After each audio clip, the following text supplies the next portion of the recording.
سلام ګرانو لیدونکو، د نن ورځې څو تازه او مهمو خبرونو ته ښه راغلاست. کونړ کې له دې 15 کلن ماشوم سر پرې شوی.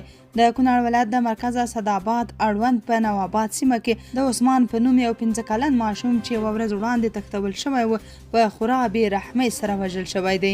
ځایي اوسیدونکي او عیني شاهدان وایي چې دغه ماشوم لومړی تښتول شوی او بیا نامعلومو کسانو د هغه سر پرې کړی دی.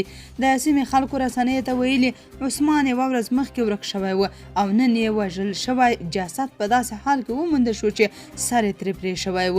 تر اوسه پورې د دغې وحشي پیښې انګیزه نه ده څرګنده شوې او نه هم ځایي مسؤلینو په رسمي ډول د چا د نیولو یا د پیښې د جزئیاتو په اړه څه ویلي دي.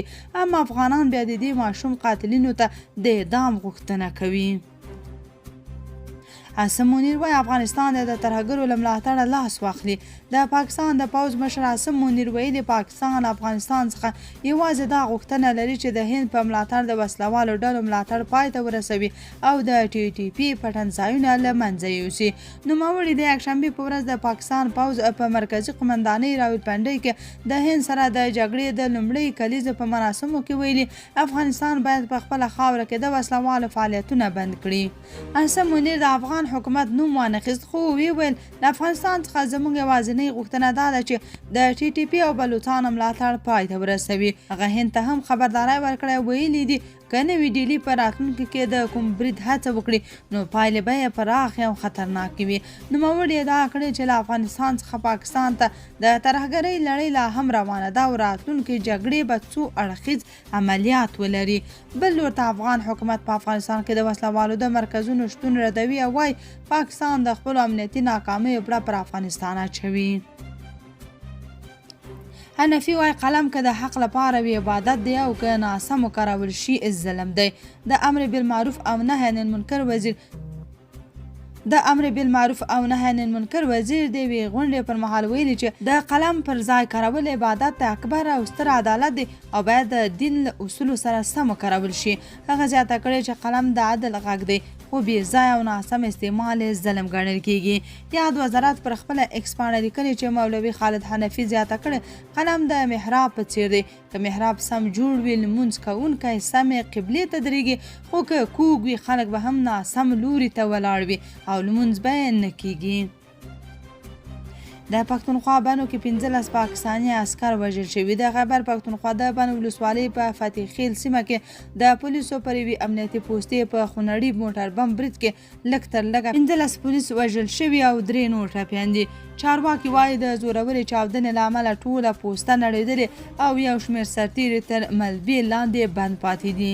د بنو پولیسو ویلي برید د شنبې شپې ناوخته د مندان اتاڼي اړوند د فتح خیل پر پوستې شوی دی. د هغه په وینا چاودنه دومره زوروره وه چې د پوستې ودانۍ بشپړه له منځه وړې ده او د ژغورنې ډلې لا هم د پیښې په ځای کې د ژوندي پاتې کسانو د رایستلو هڅې کوي.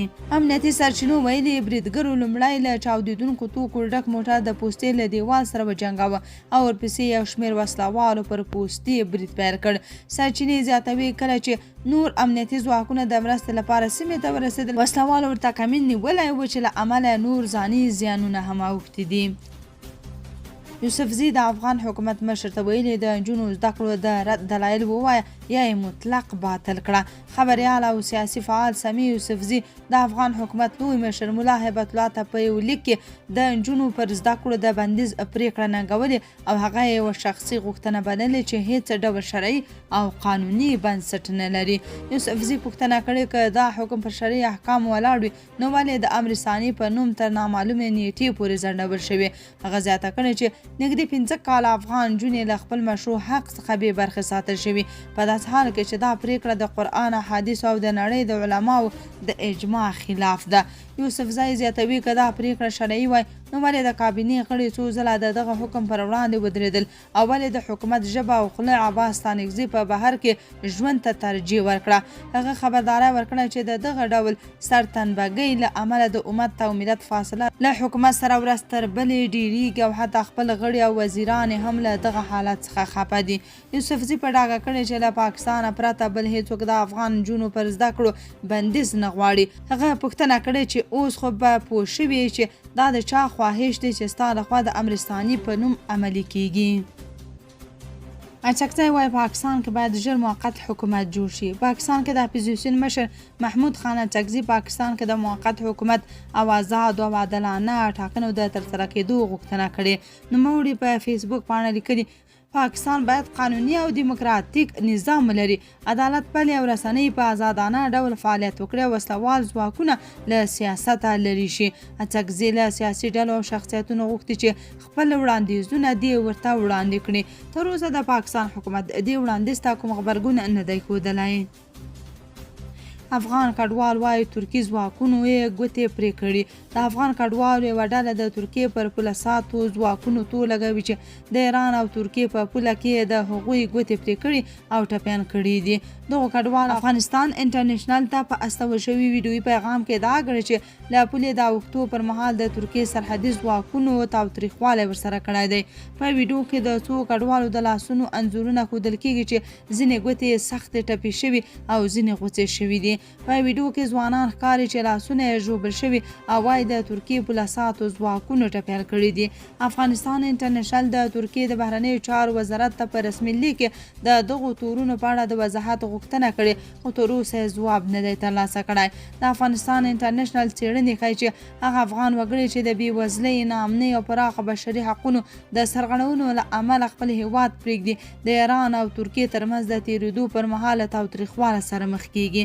ځینې کډوال نه یوازې د سرحدي ځواکونو له تاوتریخوالي سره مخ شوي، بلکې د سفر په اوږدو کې د تښتونې، غلا او سختو طبیعي شرایطو قرباني شوي هم دي. ایران ویلي چې د جګړې د پای ته رسولو لپاره د امریکا د سولې وړاندیز ته خپل ځواب استولی دی. د ایران دولتي خبري اژانس راپور ورکړی چې تهران خپل ځواب پاکستان ته سپارلی، ځکه دغه هیواد د منځګړي رول ترسره کوي. راپور وایي امریکا وړاندیز کړی و چې لومړی د جګړه ودرول شي او وروسته د ایران د اټومي پروګرام په څیر لانجمنو موضوعاتو خبرې پیل شي. تر اوسه د ایران د ځواب جزئیات نه دي خپاره شوي. پښتون وتلی سیاستوال او څېړونکی افراسیاب خټک وایي که افغانستان ړنګېږي په سیمه کې به هیڅ هیواد روغ او پر خپل ځای پاتې نشي. هغه له یوه پاکستاني خبریال حسن خان سره چې د دغه هیواد پوځ ته نږدې کس ګڼل کېږي مرکه کې ویلي چې افغانستان او افغانان یو ملت دی او له روان بحرانه به په یقیني توګه راوځي. د نوموړي په خبره طالبان ځکه د امریکا او پاکستان په مرسته راوستل شوي چې په سیمه ییزو او نړیوالو بدلونونو کې د افغانستان رول مطلق نفي شي. ښاغلی خټک وایي که خواهشات اسونه وای ملنګان به په سپاره ګرځېدای. د دې مرکې د یوې مهمې برخې خبرې دلته اورېدلی او کتلی شئ.